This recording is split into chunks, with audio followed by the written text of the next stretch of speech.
Okay, everyone. I made an outline. I made an outline for this podcast. I made an outline this time. So, this is Anese Cavanaugh, and this is your Presence is Your Impact podcast. We are still getting warmed up in terms of what this podcast is and how I'm going to be doing it and how we're going to format it. My style is very conversational, and what I've done for the first couple of these is had an idea of what I wanted to talk about, gotten on, talked to you about it, and then when I have gone back and listened, I've thought, "Huh, I wonder if I could organize that content just a little bit better." So we're gonna try it.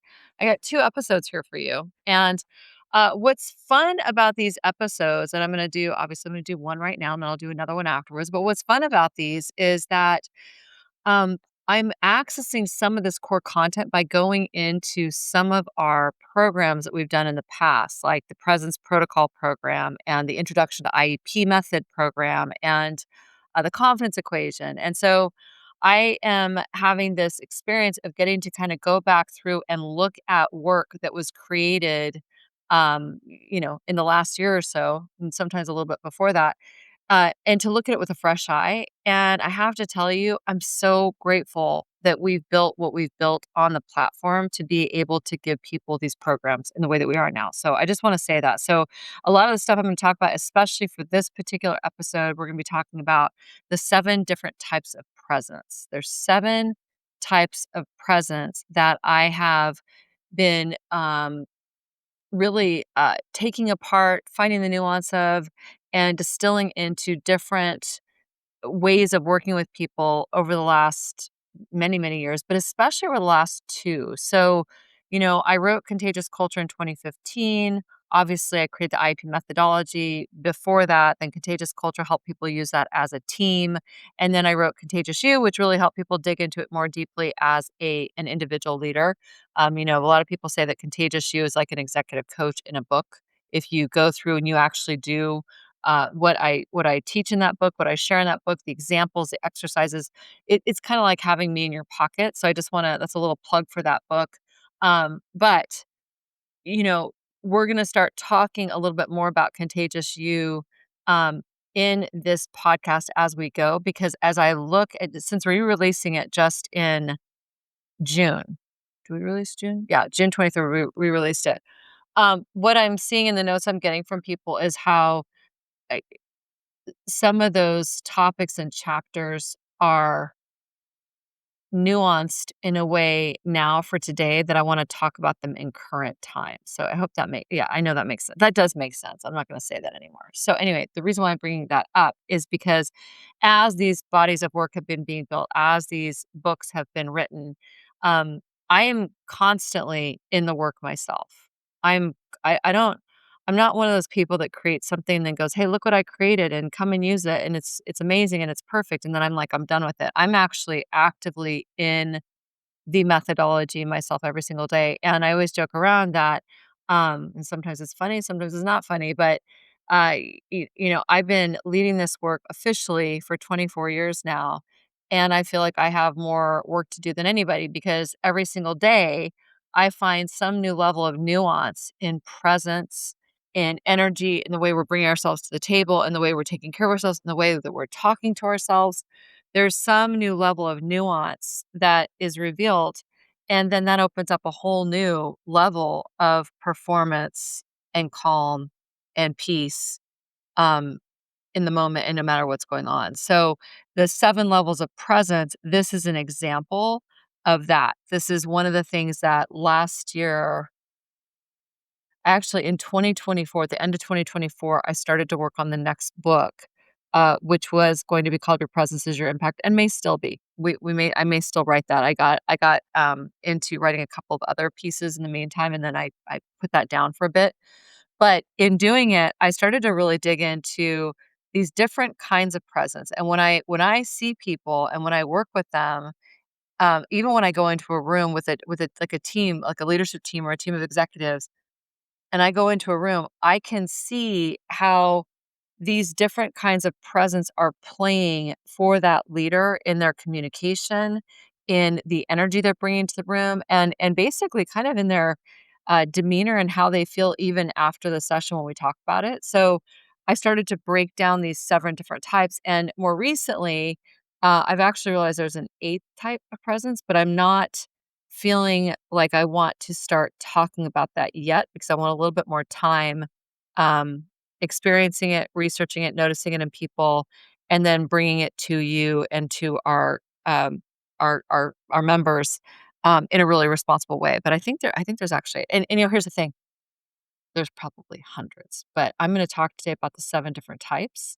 And then, as always, if you love this, if this is helpful to you and you're like, "Whoa, whoa, whoa, whoa, I really wanted you to go in deeper into something else," then leave a comment. Leave a comment, like it, do a comment, whether wherever you're watching this, whether you're listening to this on, Spotify or Apple or another platform, or you're watching this on YouTube, go ahead and chime in. What is resonating for you? What do you want more of? If I talk about, in these just 7 different types, what on here do you want more of? Like what was most helpful to you? What surprised you?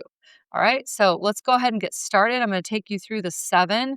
This is a little bit more of a teaching podcast. I mentioned on a previous episode that one of my defaults is to get into teaching because I'm naturally like that's kind of I write and I teach and I when I speak, even when I go give keynotes, there's always a component of teaching in that because it's how I'm wired, and I also know that this really can be helpful to people if they learn it and they apply it. So I kind of default to teaching. What I said one of the episodes recently, or one that's coming up. I'm losing track of the order, so I got to get better at that too. But what I said was that my default is to go into teaching, and I'm really committed on this podcast in particular, and on my Substack, to not get into teaching mode, but to make it more personal, more stories, more of a conversation. That being said, every once in a while, I'm going to do a little bit more teaching, and the intention of that is that you can get this information, you can start to really play with it in your life, and my intention is that it supports you in your leadership. These 7 different types of presence, if you apply these will support you in your leadership and how you're showing up and how you feel. So let's get into it. Okay, here we go. All right. So, 7 different types of presence. And I am just so you all know, I'm taking this from the Presence Protocol program that we have on our website. You are welcome to take that course. You can purchase it. We'll put the links in the we'll put all the links. We'll do all the things in the show notes. But I am teaching I've pulled some of this core content from that. So if you are looking, if you're very visual and you want to actually work through it, go through the program, if you want to actually do the lifetime training with me that we did last year and that we recorded and then repackaged it as an actual online program, you are absolutely encouraged and welcome to do it. I'd love to have you do it. Anyway, let's talk about the 7 types. So the first type of presence, and this is the one that I think is the most important one. It's where we need to start, and this is your internal presence. Yeah, it calls your internal presence, which is basically your presence with yourself. So your presence with yourself to me means my ability to get still and to get quiet and to actually be aware of what is going on for me. How am I feeling? What do I really think about something? What do I want? What's important to me? If something hard is going on, can I sit with that discomfort? If I'm in a meeting as a leader and I'm having a really hard time, the meeting's not going the way I want it to go, or I know I'm not showing up really well, like, can I actually pause and get present with myself to see what's actually going on for me? So presence with myself is, it's how am I doing with being here, being still versus distracting myself, getting on my phone, focusing on somebody else. A really common place you will see y- a flag that might show you that you're having a hard time staying present with yourself is something uncomfortable comes up. So you reach for your phone or you reach for food or you go and you try and solve somebody else's problem. That's a really big one. That's one of my favorites. Um, it's like I'm always going to I'm always going to pick on myself because I'm never going to pick on anybody else. I might pick on George and Georgette, but I'm generally not going to ever pick on anybody. So I'll pick on me. Something happens, I'm not comfortable with it. I feel like squirrely about it. So what I'll do is I'll go, "Oh, but what about you, George? Like, how can I help you? How can I help you?" So I'm not actually able to sit in my discomfort. So your presence with yourself is, Can you be comfortable with your discomfort? Can you get curious about what's going on that has you feel off? Your presence with yourself is, can you be your own best friend? Like, this is a really big deal. Can you be your own best friend? I think one of the biggest things I've personally learned, um, is how important that is, because there have been many times in my life where I have overridden an intuition, or I've been hard on myself about something, or I've done, we call it self-abandonment, where I have skipped paying attention to what I really wanted because I wanted to make somebody else happier or please somebody else, or I was just really uncomfortable saying no. I was just really uncomfortable with letting somebody down. And so I would abandon that, not stay present with myself, actually do the inner work to get comfortable with that discomfort. um, and so, that would be a good example of not being present with myself. The other piece of this is in that, if I have made a mistake, can I be kind to myself? So, presence with myself right here, internal presence.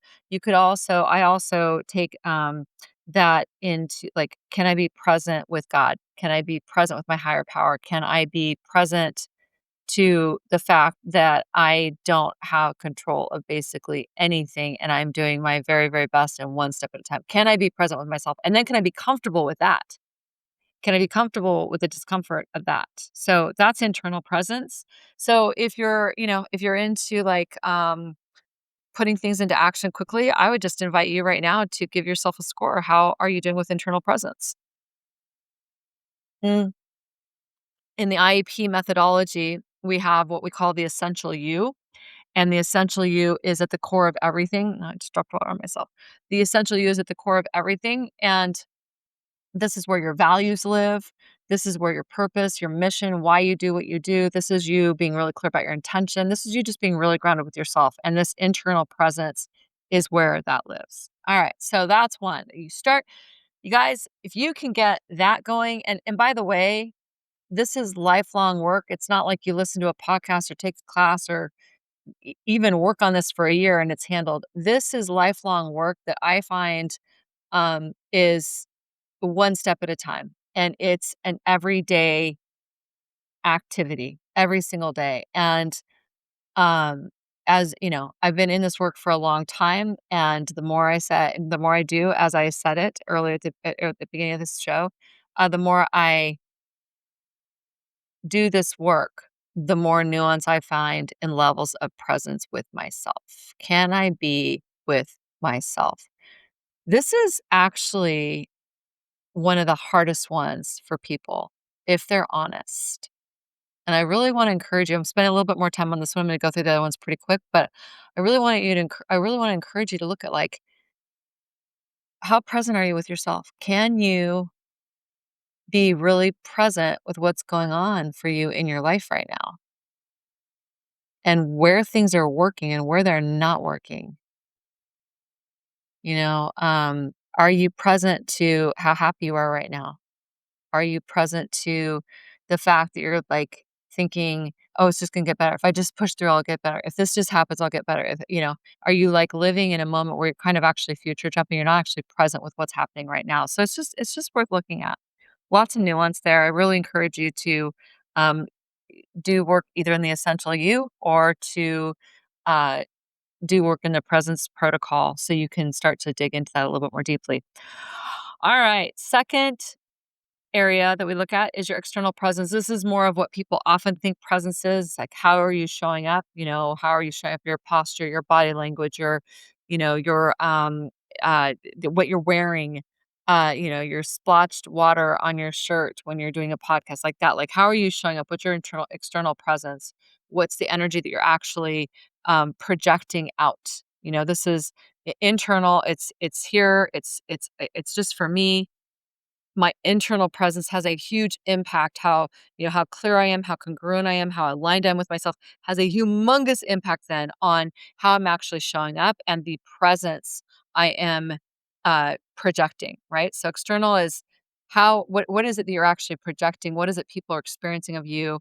And this is something that if you've got internal presence really nailed down and you're actively working on that, it's much easier to have an authentic external presence. All of you can probably relate to the person who maybe they've got, they're poised and they dress great and they've got all the right scripts and the whole thing. However, when you're with them, like you can feel that something's off. That person is usually good with their external practice or external presence and what they're putting out there, but their internal is not in alignment. So there's some incoherence, and therefore that's going to be experienced in the energetic field as something that feels incongruent, even though people might not know what's going on. So internal, then you got external. How are you showing up? Then you got relational presence. So relational presence, this is the third level, and this is um, how. Uh, how present you are with the person in front of you, with your team. How present are you in the moment? How present right now with you? I think about when I record these, I'm literally thinking like you were sitting across the table from me. We're just having a conversation. So how present am I with you, even though you and I may never meet, and there might be hopefully more than 5 of you listening to this right now, right? So how present are you? That's relational presence. Relational presence is also how present are you for real to the health of the relationship, to the energy of the relationship, the energetic dynamics of the relationship. How present are you to, um, reciprocity, any kind of resentment that might be happening in the relationship because reciprocity is low or it's feeling one-sided. This is just information. This is just it. There's the act of being present with somebody relationally in the moment, and then there's a deeper, more nuanced level of being present to, okay, what's actually happening in the relationship? Is this a relationship that expands me and makes me feel seen and it's life-giving and nourishing? Or is this a relationship that actually every time I think about getting together with this person, my energy contracts. I feel a little bit tired. I walk away from my interactions with this relationship feeling depleted, or small, or whatever it might be. So, relational presence is a big deal. All right. Now, the next one we're going to go to, we're going to look at leadership presence. And leadership presence is, what do your people know they can count on you for? What do people know they can count on you for? This is kind of a big deal. This is the quickest way to know leadership presence, because one way to do it is you can go and you can ask your people, like, what do you know you can count on me for? Give me 3 ways you'd explain my presence if you had to describe it. You can totally do all that. But what I found is you really find out what a leader's presence is by how people talk about them when they're not in the room. So what is it that people say about you behind your back? What do they know they can count on you for? What do they know they can't count on you for? What is the stuff that people are saying behind your back? Unfortunately, it happened. Unfortunately, that they're not saying to your face, that's actually a huge part of what your leader's presence is, your leadership presence is. So you want to start getting curious about that. I think it's a very useful question to just ask myself. I'll just go, okay, if people were talking about me behind my back, what they could count on me for, what they couldn't, what would those things be? And you know what? Y'all know. Don't act surprised. I know. Well, and we all have blind spots, so I do wanna do that caveat. I'm not saying we all know everything, but we've got our blind spots. But if I'm really honest with myself, if I start to think about, well, if people were talking like, what do people know they can count on me for, and what do they not think they can count on me for? I know the answers to that. And here's a little pro tip. If you think of it and you get like this contraction, like busted hurt feelings, like butt hurt feeling because you just had that thought of what people would say about you, there's probably some truth to it. And here's the thing, it's okay. You're human, but there's a good place to start looking at, well, do I want to change it? If I know I've got an edge around being reliable in a certain area, or that people count on me for a certain thing, do I want to change it? Like, my team knows that they cannot count on me to, pay attention to logistics. Logistics for me are very, very difficult. My brain is not wired that way.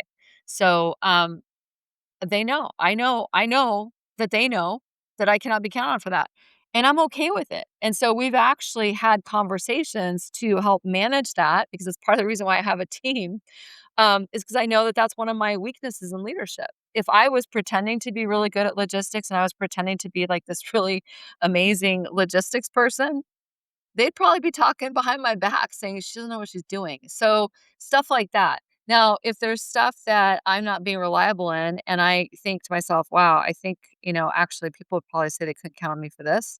And I don't like that and I want to change it. Amazing. Guess who gets to change that? Me.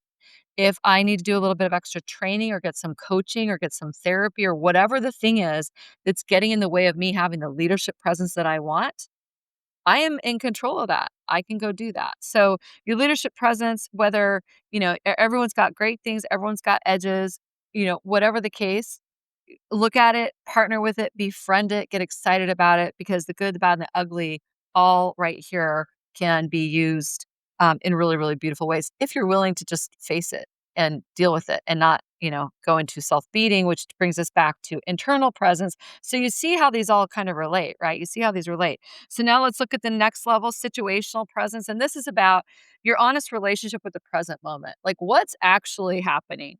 What's actually happening? And this one, I see people, like, miss this one all the time. A really good example of this is something is happening in the company or on your team, and instead of addressing it, you just kinda, like kinda, like, ignore it, you kind of talk around it. Some people call it the elephant in the room. Mm. So it can be big things, it can be little things. It could be, things like, you're in a relationship and it's not really working, it doesn't feel good. So you're being really honest about that. You could be in a meeting and the meeting is just going down the drain. You could feel the energy of everyone's dropping. Nobody's actually present. It's painful. You can't wait to get out of that meeting. That if you take a step back, take a nice deep breath, you can start to look and see, okay, well, what's actually happening here that has us having this experience of this meeting? And guess what? You can change that.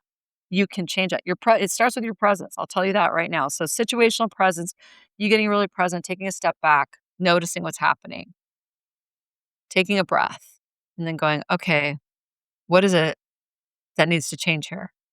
That's situational presence. So, bigger issues with situational presence are when leaders or when anybody thinks, "Oh, my people are super, super happy. They totally feel safe. They totally feel like they can give me feedback. They totally feel like, that they love their job. They love me." And they're not paying attention to what's actually true because this unfortunately happens way more than I wish it happened. But we'll often see one of the biggest things I'll see is when work with a company and the leader will say, "Oh, no, no, no, no, no, I'm good. I don't need the help, but my team needs this help. So I'm glad we're going to do this work." And the team in the meantime is like, "Hey, of everybody that needs to understand what this work is about and how they're showing up, the impact they're having, it's that guy." So that's an example of not being tuned into the situation and not being tuned into the true cultural health or the team health of, of the company, and so that's a bigger one. So, this can go in play with parenting. This is just basically, are you aware? Are you present to the actual situation? Or are you in denial? Because sometimes it's not that we literally don't know, sometimes we actually see it, we don't wanna deal with it, so then we're in denial, and then we pretend like nothing's happening, and now we're back in leadership presence and, now you see, like, these all work together. Okay, next one, we're almost done. Next one is congruency presence, which means this is the difference between authenticity and persona. And I want you to think about this for a moment. Your presence, as you show up in the room, how you show up in the room, is it genuine? Is it authentic? Or are you performing? Are you performing? And performing is really easy to get into. It's really easy to get into. I know for me, I can get into performance mode when I am speaking or teaching, and it's not that I'm like, "Hey, look at me, I wanna be a performer." It's more that there is an energy that comes in where it's like, "Okay, it's go time, let's go." And what I have found for myself is that that performance energy can deplete, can take away from my ability to connect with the audience. So I have to kind of watch that.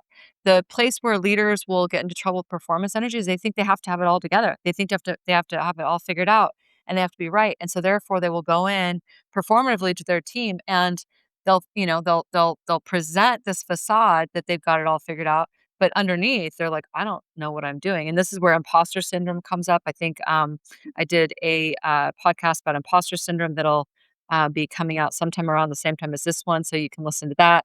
But when you're coming from a place of persona, that is when imposter syndrome is going to really flare up.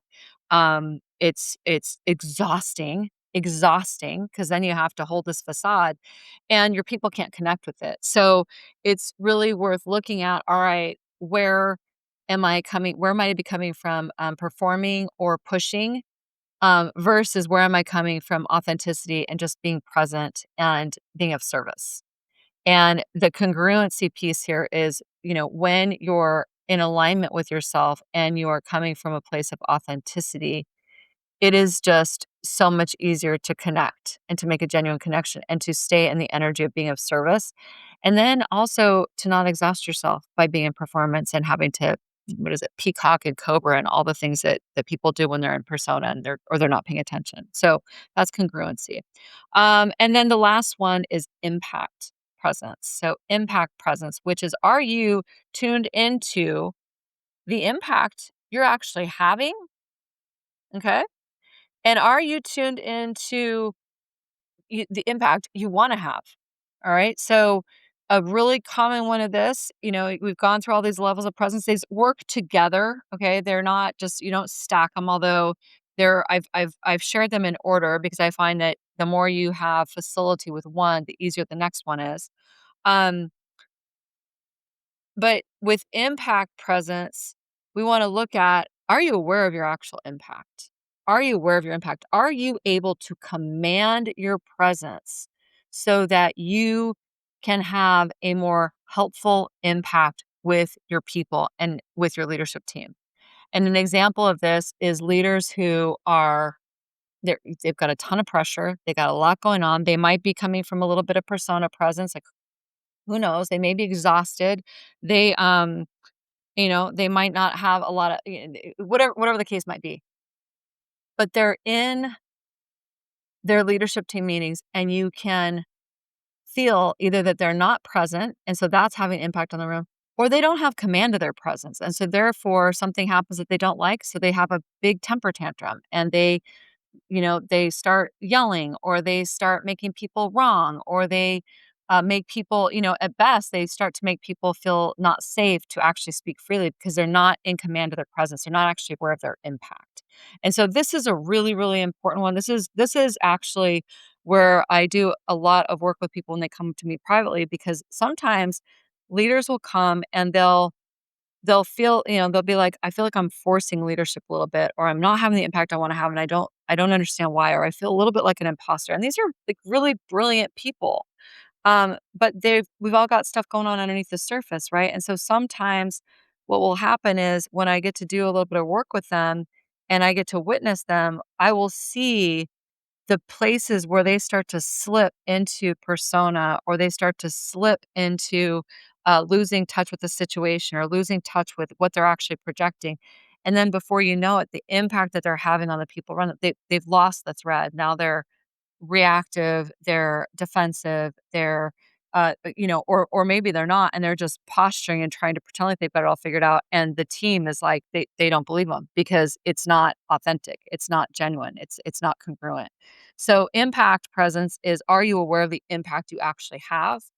And then the other side of that is, are you aware of the impact you really want to have?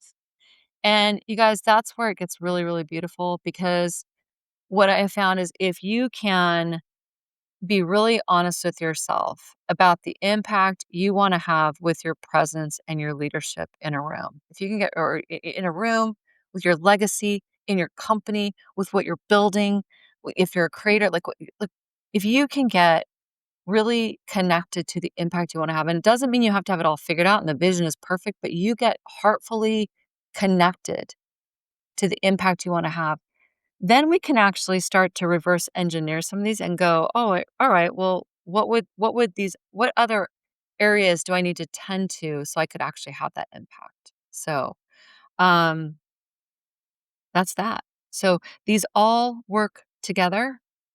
They're all coachable. the one thing I did not go into deep in here, but these it lives in here, but I do wanna mention it right now, is that your self-care and your vitality and how you take care of yourself and your energy and stamina impacts all of these.